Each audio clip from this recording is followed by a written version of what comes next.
الصلاة والسلام والتحية والإكرام على جد الحسنين سيدي شباب أهل الجنة أبي القاسم محمد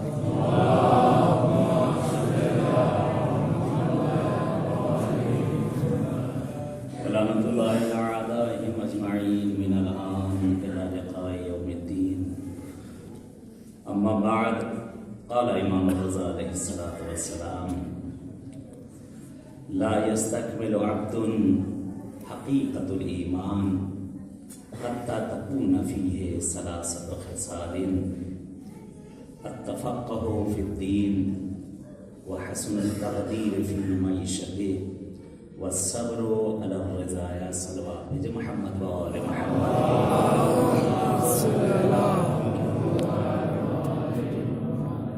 بہرحال آج کا جو موضوع بھی ہے وہ امام رضا علیہ السلام کی نگاہ میں مومن کی خصلتیں کیا ہیں، مومن کی پہچان کیا ہے، مومن کسے کہتے ہیں. انشاءاللہ ایک مختصر سی توضیح اس کے اوپر دی جائے گی اپنی دعاؤں کی مقبولیت کے لیے. انشاءاللہ بار بار یہ مقامات پہ آنے کے لیے صلوات بج محمد وآل محمد.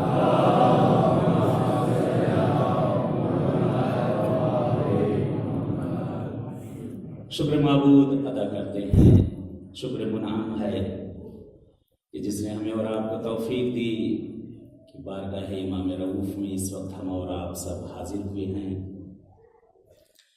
یہ بارگاہ، یہ مقدس جگہ کہ جس جگہ پر جن کی اجازت کے بغیر کوئی آ نہیں سکتا، جن کی دعوت کے بغیر کوئی یہاں پہنچ نہیں سکتا. لاکھ کوششیں کر لے آدمی، لاکھ کوششیں کر لے، جب تک کہ معصوم کا بلاوا نہ آ جائے تب تک انسان ان جگہوں پر نہیں آ سکتا. ہزاروں کام نکلتے رہتے ہیں، ہزاروں مشکلات پیش آتی رہتی ہیں، ہزاروں گرفتاریاں آتی رہتی ہیں، طرح طرح کی نئی نئی چیزیں پیدا ہوتی جاتی ہیں کہ جس کی وجہ سے انسان سوچتا ہے لیکن ہو نہیں پاتا. لیکن جس وقت وہ صدق دل سے ان سے چاہ لیتا ہے، ان سے طلب کر لیتا ہے، ان سے مانگ لیتا ہے، یہ بلا لیتے ہیں. اور ان کے دربار میں آنے کے لیے یہاں پیسوں کی بھی شرط نہیں ہے.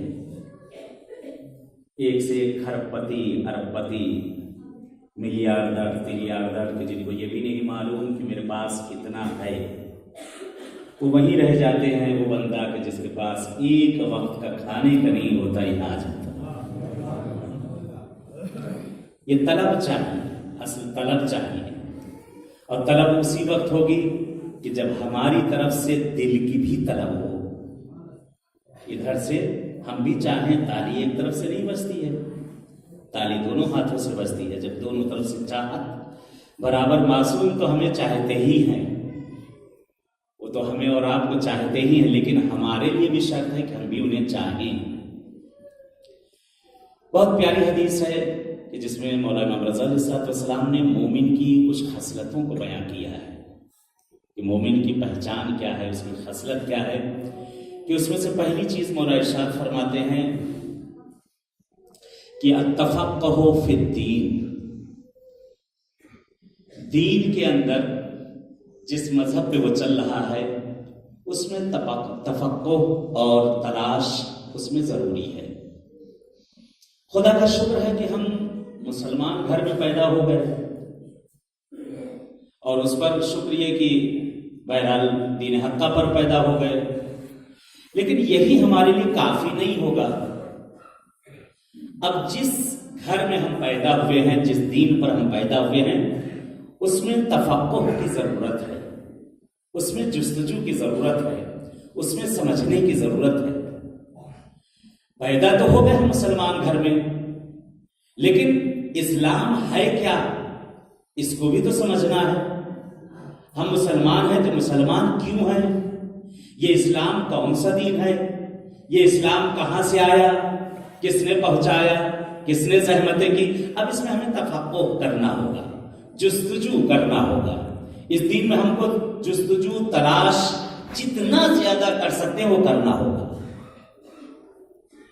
کیونکہ حدیث اکثر آپ نے بہرحال اس حدیث کو سنا ہے کہ کل مولود یولد علی فطرت الاسلام، ہر مولود، ہر بچہ جو دنیا میں پیدا ہوتا ہے وہ فطرت اسلام پر پیدا ہوتا ہے، فطرت اسلام پر پیدا ہوتا ہے، مسلمان پیدا ہوتا ہے۔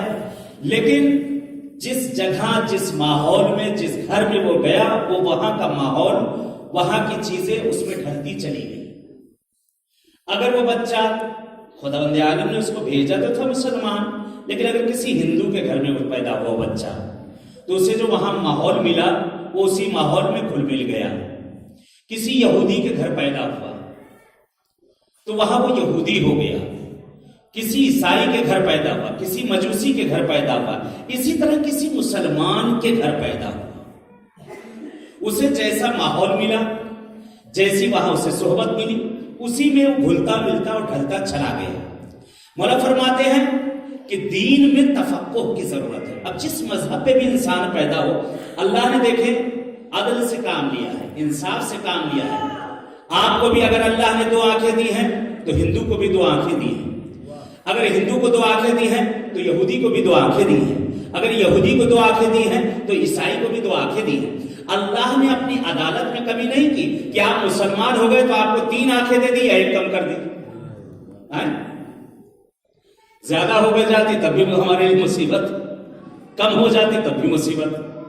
پروردگار نے ہمیں 2 ہاتھ دیے، دوسری قوم میں جو پیدا ہوئے ان کو بھی 2 ہاتھ دیے، ہمیں 2 پیر دیے ان کو بھی 2 پیر دیے، ہمیں دھڑکتا ہوا دل دیا انہیں بھی دھڑکتا ہوا دل دیا، ہمیں یہ ایک چھٹان کی زبان، یہ دہان میں 32 دانتوں کے بیچ چلنے والی ہمیں بھی دی ہے انہیں بھی دی ہے۔ جو جو چیز پروردگار نے ہمیں دی وہ چیزیں انہیں بھی دی، یعنی خدا نے اپنی عدالت میں کوئی کمی نہیں کی۔ اب یہاں پر خدا نے ہمیں پیدا تو کیا جس دین پر بھی، حدیث ہے کہ کل مولود یولد علی فطرت الاسلام، ہر مولود، ہر بچہ دنیا میں جو پیدا ہوتا ہے وہ فطرت اسلام پر پیدا ہوتا ہے، لیکن جسے جیسے ایسا ظرف ملتا گیا ویسے وہ بدلتا چلا گیا۔ توجہ کا طالب ہو، کسی جملے کی طرف لے جانا چاہتا ہوں آپ کو۔ پروردگار نے مولا فرما رہے ہیں کہ دین میں تفقہ کرو، جستجو کرو۔ اگر تم دین اسلام پر بھی پیدا ہو گئے ہو تو کم سے کم اپنے دین کو سمجھو تو صحیح۔ کل اگر کوئی دوسرا غیر مذہب کا تمہارے سامنے اگر آ کر کھڑا ہو جائے اور تم سے کہے کہ تم مسلمان ہو، مجھے سمجھاؤ کیسے مسلمان ہو، آخر مجھے بتاؤ میں کیسے، تم کیسے مسلمان ہو؟ تم کہتے ہو تمہارا دین سچا ہے، کیسے سچا ہے بتاؤ تو صحیح۔ ہم بھی تمہارے دین کو ماننے کے لیے تیار ہیں، تم اپنے دین میں ہم کو بھی سمجھاؤ، ہم بھی ماننے کے لیے تیار ہیں۔ یعنی جس مذہب پہ، جس دین میں ہم پیدا ہوئے ہیں، ہمیں اس کی سمجھنے کی ضرورت ہے، ہمیں اس میں جستجو کرنے کی ضرورت ہے۔ عزیزوں، اگر ایسے ہی ہوتا، مثلا ہندو خدا پہ، خدا کی عدالت پر معاذ اللہ اشکال کر دیتا، خدا تو نے مجھے تو بہرحال ہندو بھی بنایا، عیسائی اشکال کر دیتا، دوسرے فرقے والے اشکال کر دیتے، پروردگار تو نے عدالت سے کیوں کام نہیں لیا، مجھے غیر مذہب میں کیوں پیدا کر دیا؟ تو اس وقت یہ حدیث کہ کل مولود یولد علی فطرت الاسلام، اللہ نے، پروردگار نے جس مولود کو، جس بچے کو بھی اس دنیا میں بھیجا ہے وہ فطرت اسلام پر بھیجا ہے۔ ایک مثال سے واضح کروں تو شاید یہ میری بات واضح ہو جائے، آپ کے اذہان عالیہ تک میری بات پہنچ سکے۔ دیکھیں، حدیث کو اپنے ذہن میں رکھیے گا کہ کل مولود یولد علی فطرت الاسلام، دنیا کا ہر بچہ جو بھی پیدا ہوتا ہے وہ فطرت اسلام پر پیدا ہوتا ہے۔ آپ نے دیکھا ہوگا بارش ہوتی ہے، بارش ہوتی ہے، آسمان سے بارش ہوتی ہے، قطرہ چلتا ہے، طیب و طاہر و پاک و منزہ، پاک بھی ہے اور پاک کرنے کی صلاحیت بھی رکھتا ہے، خود پاک بھی ہے اور پاک کرنے کی صلاحیت رکھتا ہے۔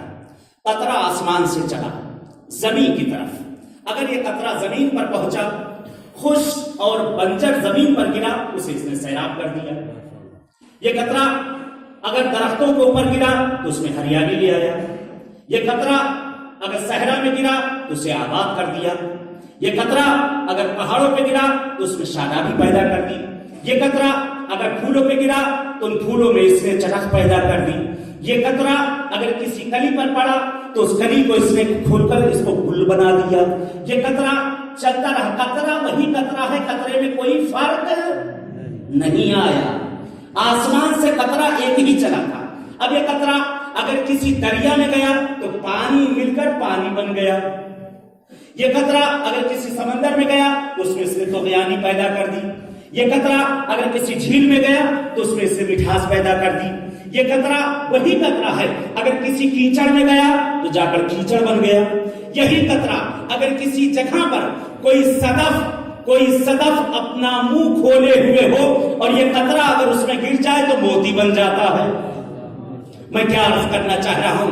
یہی قطرہ جو آسمان سے چلا تھا مختلف جگہوں پر جاتا گیا، جیسے جیسے اس کو ظرف ملتے گئے ویسے ویسے وہ قطرہ تبدیل ہوتا چلا گیا. اب یہی قطرہ کیچڑ میں گیا کیچڑ بنا، درخت پر گیا ہریالی بخشی. یہی قطرہ سمندر میں گیا تو طغیانی پیدا کی. یہی قطرہ اگر کلیوں پر پڑا تو چٹک پیدا کر دی، پھول پر گرا تو خوشبو پیدا کر دی.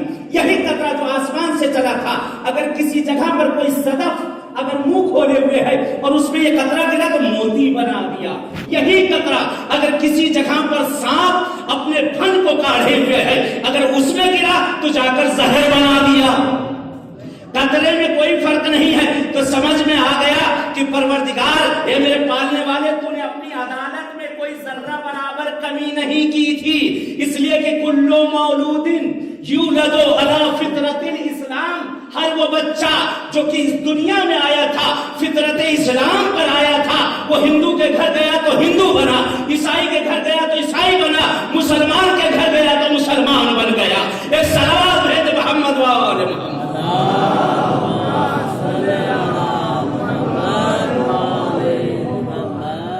معصوم نے فرمایا کہ اپنے دین میں تفقہ کرو، تلاش کرو، جستجو کرو. یہی زبان اللہ نے ہمیں دی، ایک چھٹان کی زبان، بڑی خطرناک چیز ہے یہ. یہی زبان ہے جو ہمیں جنت بھی لے جائے گا، جہنم بھی لے جائے گا. یہی زبان ہے کہ جو بھرے گھروں کو اجاڑ دیتی ہے. یہی زبان ہے جو اجڑی ہوئی ویرانوں کو آباد کر دیتی ہے. اسی زبان کے لیے مولانا رضا ارشاد فرماتے ہیں، کامل زیارات کے اندر آقا فرماتے ہیں کہ احفظ لسان کا تعزو. میرے آقا رضا ارشاد فرما رہے ہیں کہ اگر تم عزت چاہتے ہو، بزرگی چاہتے ہو تو اپنی زبان کی حفاظت کرو. احفظ لسان کا تعزو، اپنی زبان کی حفاظت کرو. کیونکہ مولا امیر المومنین صلی اللہ علیہ وسلم نے فرمایا کہ ہر انسان اپنی زبان کے نیچے چھپا ہوا ہے. ہر انسان اپنی زبان کے نیچے چھپا ہوا.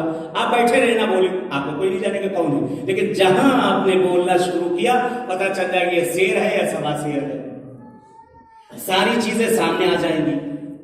معصوم نے جو نصیحت مومنوں کے لیے کی، نصیحت کرتے کرتے آقا ارشاد فرماتے ہیں، مولا ارشاد فرماتے ہیں کہ مومن کی پہچان میں سے ایک پہچان یہ بھی ہے کہ وہ کسی کے سامنے اپنے ہاتھ کو دراز نہیں کرتا. حدیث معصوم ہے کہ المسألۃ مفتاح البؤوس. معصوم فرما رہے، امام رضا فرما رہے کہ المسألۃ مفتاح البؤوس. مولا فرماتے ہیں کہ دوسروں کے سامنے ہاتھ کو پھیلانا یہ فقر لے کر آتا ہے، تمہیں فقیر بنا دے گا. اگر بندوں کے سامنے تم ہاتھ پھیلاؤ، کیوں نہ ایسے کے سامنے ہاتھ پھیلائیں جہاں سارے پھیلاتے ہیں.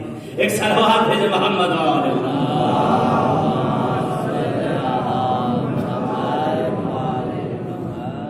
حدیث آگے بڑھی. مولا فرماتے ہیں وَحُسْنُ التَّقْدِيرِ فِي مَعِیشَتِهِ. آقا ارشاد فرماتے ہیں کہ حسن تقدیر اس میں ہے کہ انسان کو جو پروردگار نے دیا ہے اس میں قناعت کر لی جائے. جو چیز اسے دی گئی ہے، مثلا کل بھی میں نے عرض کیا تھا کہ اسی موضوع کے مطابق اس میں ایک چند جملے آ رہے ہیں کہ پروردگار نے ہمیں جتنا جو دیا ہے ہم اس میں قانع ہو جائیں. یہ مومن کی پہچان ہے کہ جو پروردگار نے ہمیں دیا ہے جتنا ہم اس پہ قانع ہو جائیں. اگر اس نعمت کو ہم شکرانہ ادا کرنے لگیں گے، جتنی نعمت ہمیں دی اگر اس میں ہرس، لالچ، طمع نہ ہوگی، اللہ بڑھاتا چلا جائے گا. ایک چیز کے لیے کہا کہ ایک چیز میں جو ہرس کرنا ضروری ہے، وہ کون سی چیز ہے؟ علم میں ہرس کرنا، کہ اس کے پاس اتنا زیادہ علم کیوں ہے، تلاش کرو. کیونکہ جتنی جستجو ہوگی، جتنی تفقع ہوگی، اتنا ہی علم بڑھتا جائے گا۔ دنیا کی چیز تو تمہیں ملے گی، خرچ کرو گے ختم ہو جائے گی۔ علم ایک ایسی چیز ہے جتنا خرچ کرو گے اللہ بڑھاتا چلا جائے گا۔ ایک صلوات میں محمد و آل محمد۔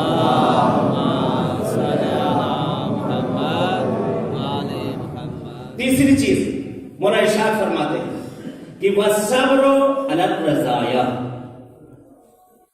آقا کا ارشاد ہے کہ جب تم پر مصیبتیں آئیں تو صبر کرو۔ انسان جب خوشحال ہے تو سب کچھ ہے،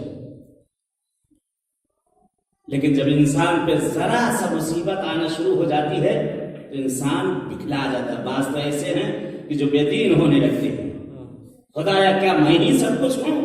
تو نے مجھ کو ہی دیکھا ہے؟ پروردگار ساری مصیبت میرے گھر ہی آنا تھی، ساری مریضی، ساری آزادی، ساری بیماری سب کچھ میرے ہی طرف آنا تھی۔ انسان دل ملا جاتا، لیکن جس وقت معیشت بھی تھا، جس وقت اللہ نے دیا تھا، تب اسے کچھ نہیں تھا، تب شکرانہ نہیں ادا کرتا، اللہ تو نے مجھ ہی کو دے دیا، تو نے میرا ہی گھر دیکھ لیا، خدا ساری نعمتیں تو نے مجھے، بیوی بھی دے دی، بچے بھی دے دی، گاڑی بھی دے دی، بنگلہ دے دیا، سب کچھ مجھے دے دیا، لیکن ذرا سا اس میں کمی آ گئی فوراً انسان دل ملانے لگتا ہے۔ مولا فرماتے ہیں کہ یہ مومن کی پہچان نہیں ہے۔ مومن وہ ہے کہ جب اللہ نے جو اسے جو چیز دی ہے، اگر اس پر ذرہ برابر اگر مصیبت بھی آ جائے تو وہ صبر کرے، وہ صبر کرے۔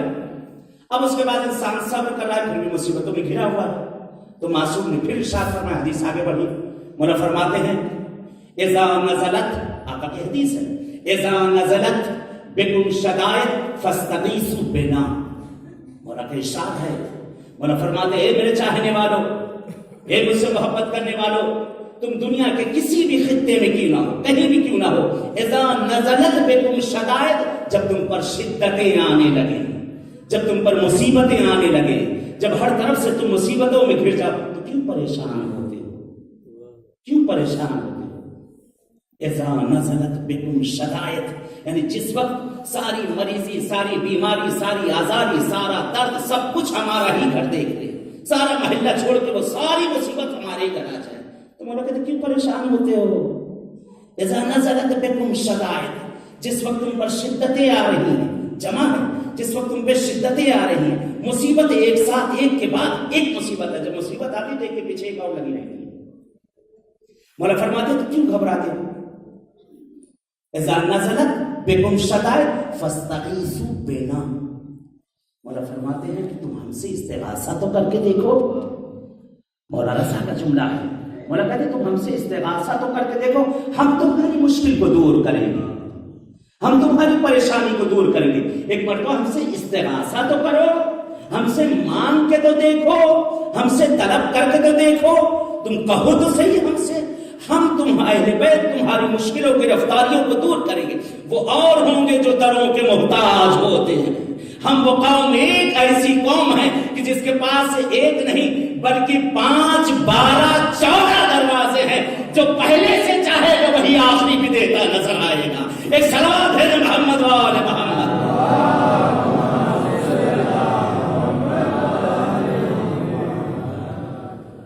وہ اور قومیں ہوں گی جو در در کی محتاج ہوں گی، در در بھٹکتی ہوں گی، جن کے پاس کوئی در نہ ہوگا۔ ہم وہ ہیں کہ جس کے پاس 14 دروازے ہیں، جس دروازے پر بھی جائیں اللہ سے ویسے ہی عنایت کرے گا جیسا پہلا دے رہا ہے۔ آج اس آقا کی بارگاہ میں، اس مولا کی بارگاہ میں ہم لوگ بیٹھے ہوئے ہیں، بڑے اعجاز، بڑے معجزات آپ سنتے رہتے۔ ابھی امام جواد کی ولادت پر آپ نے سنا ہوگا، کلپیں بھی دیکھی ہیں آپ نے کہ امام محمد تقی علیہ السلام کی ولادت پر ایک بچے کو شفا ملی یہاں پر۔ یہ بڑا ایک سوال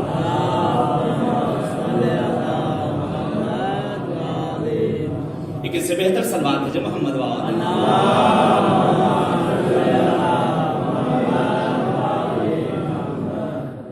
اس معصوم کے در پر دینے میں کمی نہیں ہے۔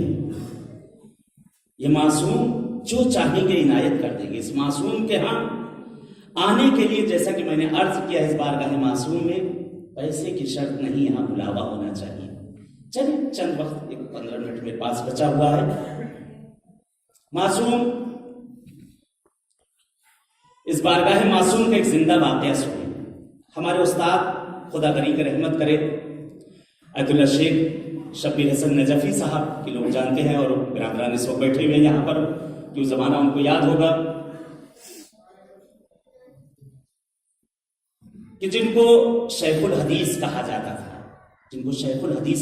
تھا، کہ 30 سال جنہوں نے نجف اشرف میں درس دیا اور 20 سال مشہد المقدس میں درس دیا۔ بہت بڑے عالم گزرے ہیں اپنے بر صغیر کے۔ دیکھیں معصوم کس طرح سے کیسے بلاتے، جو ان کے زبانی سنا وہ آپ کو بیان کر رہے ہیں، جو زبانی ان سے سنا گیا آپ کے لیے لفظ بلفظ میں بیان کرتا ہوں۔ کہتے ایک مرتبہ کلاس میں انہوں نے بیان کیا، فرماتے ہیں کہ میرے ایک دوست اسی بر صغیر کے، میں ملک کا نام نہیں لوں گا، بر صغیر کے رہنے والے، میں اکثر ان کے ہاں مجالس وغیرہ پڑھنے جاتا تھا کہ معصوم کیسی عنایت کرتی ہے۔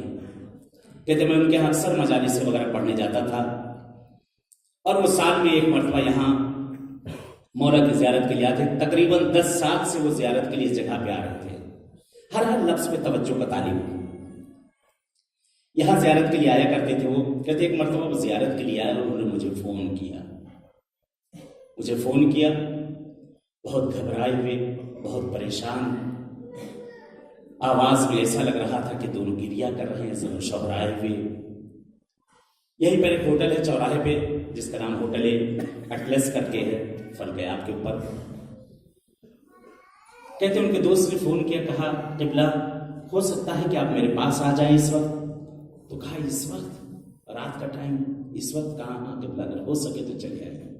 کہا کیا بات ہے، آپ رو رہے ہیں؟ کہا آپ آئیے تو میں بیان کروں۔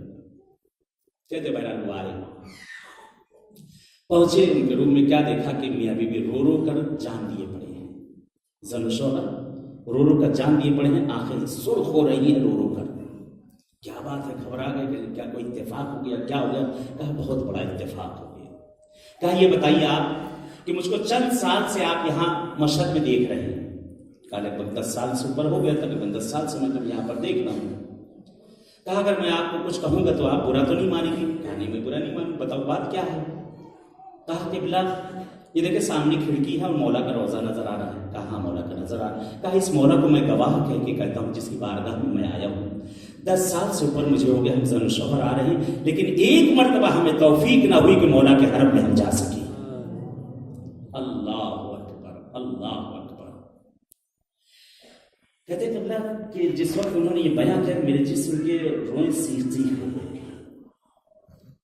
کہتے ہیں ایک بار کی میں بھی ملول ہو گیا کہ 10 سال سے ایک شخص یہاں آ رہا ہو اور اس کے بعد وہ مولا کی بارگاہ میں نہ گیا ہو۔ تو ایک مرتبہ مولانا کہتے ہیں کہ اے میرے بھائی یہ بتاؤ کہ تم نے کون سا ایسا گناہ کر دیا ہے کہ جس کی بنا پر مولا رضا تمہیں اپنے یہاں آنے کی اجازت نہیں دے رہی؟ کیا کر دیا تم نے ایسا کہ یہ غریب الغربا تمہیں آنے کی اجازت نہیں دے رہے؟ کیا کیا تم نے؟ کہتے میں نے کچھ نہیں کیا۔ کہا کیا تم نے ان کے حق میں کوئی بے احترامی کی ہے؟ کہا نہیں۔ کہا مولا کو تم نے کچھ کہہ دیا ہے؟ کہا نہیں۔ خوش قسمت ہے مولا کہ ہر روز دن میں نہیں معلوم کتنی مرتبہ مولا کی بارگاہ میں آ رہے ہیں۔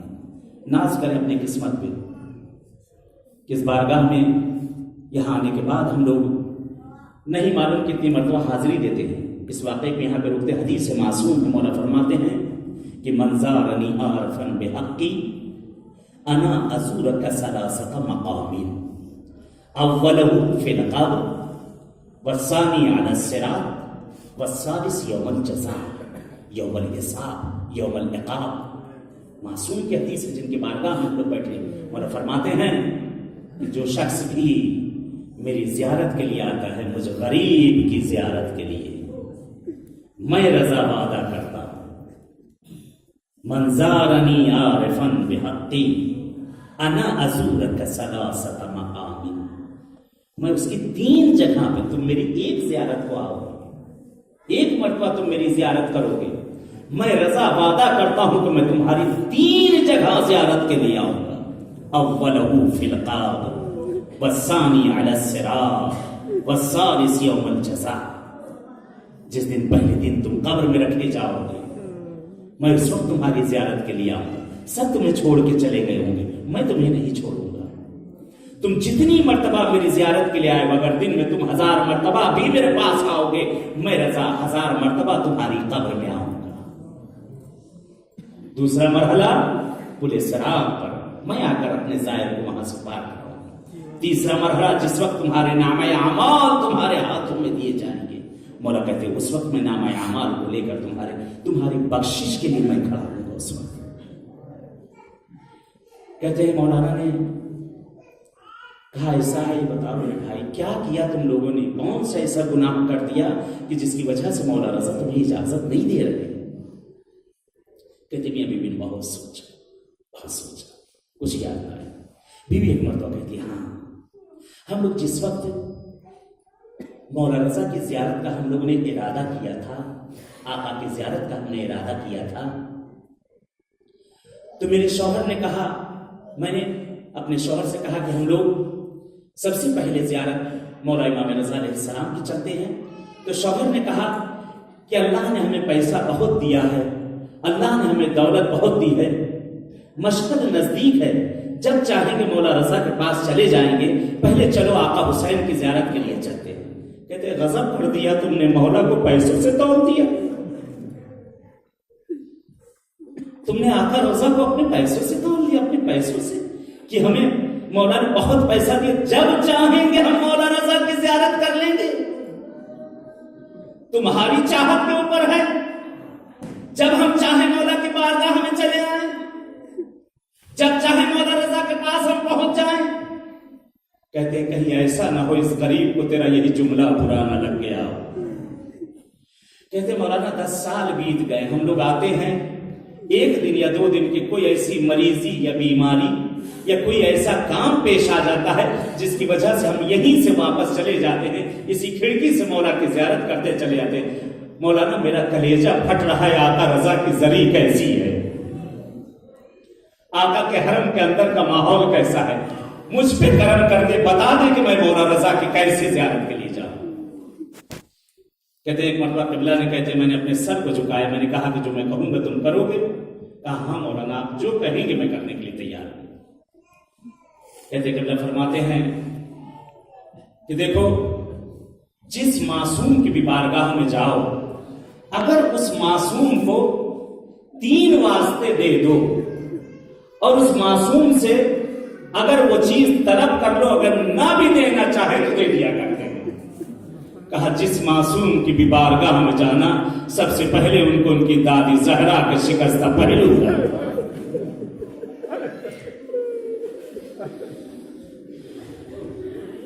کہتے مولا رضا کو تم ان کی دادی زہرا کے شکستہ پہلو کا واسطہ دے دے کر دعا کرو. دوسرا واسطہ فرماتے ہیں جس معصوم کی بھی بارگاہ میں جانا، بی بی زینب کے نیلے بازوؤں کا واسطہ دے دینا اسے. کہتے اگر پھر بھی تمہیں نہ ملے،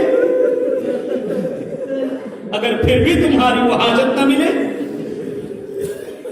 کہتے آپ نے فرمایا ایک اور واسطہ اگر کسی معصوم کو دے دیا جائے وہ فوراً سن لیا کرتے ہیں. اس 4 سالہ شام غریبہ کی وہ بچی جس کے پیر میں چھالے پڑ چکے ہیں،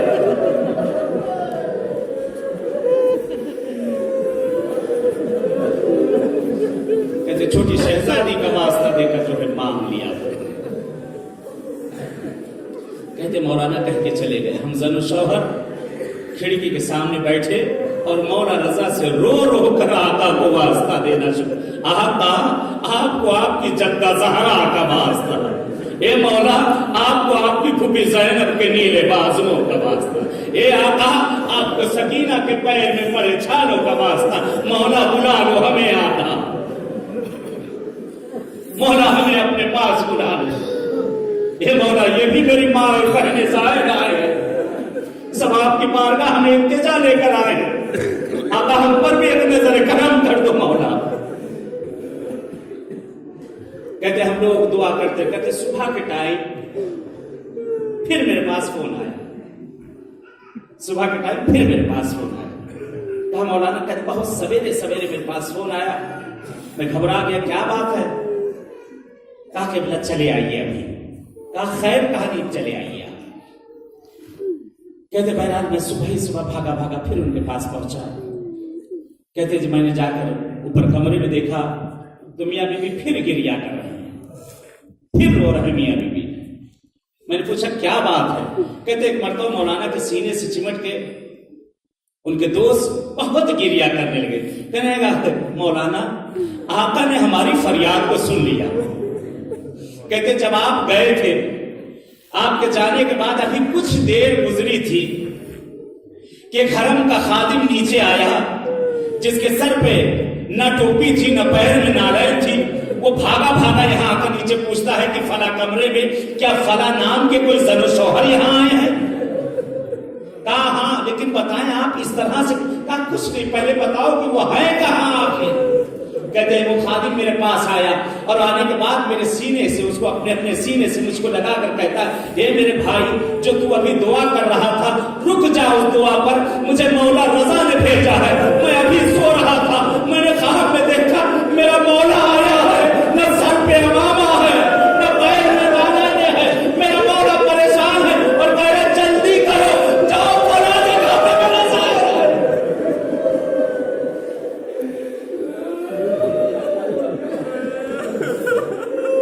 فرماتا اس سے جا کر اتنا ضرور کہہ دینا, ارے تو پہلے ہی صدق دل سے مجھ سے مانگ لیتا, ارے میری دادی زہرا کا تو پہلے ہی سے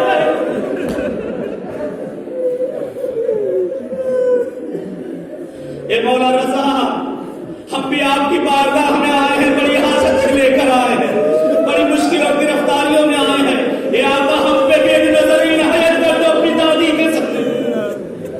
کہتے معصوم نے ارشاد فرمایا ہے کہ جب بھی میرے پاس آئے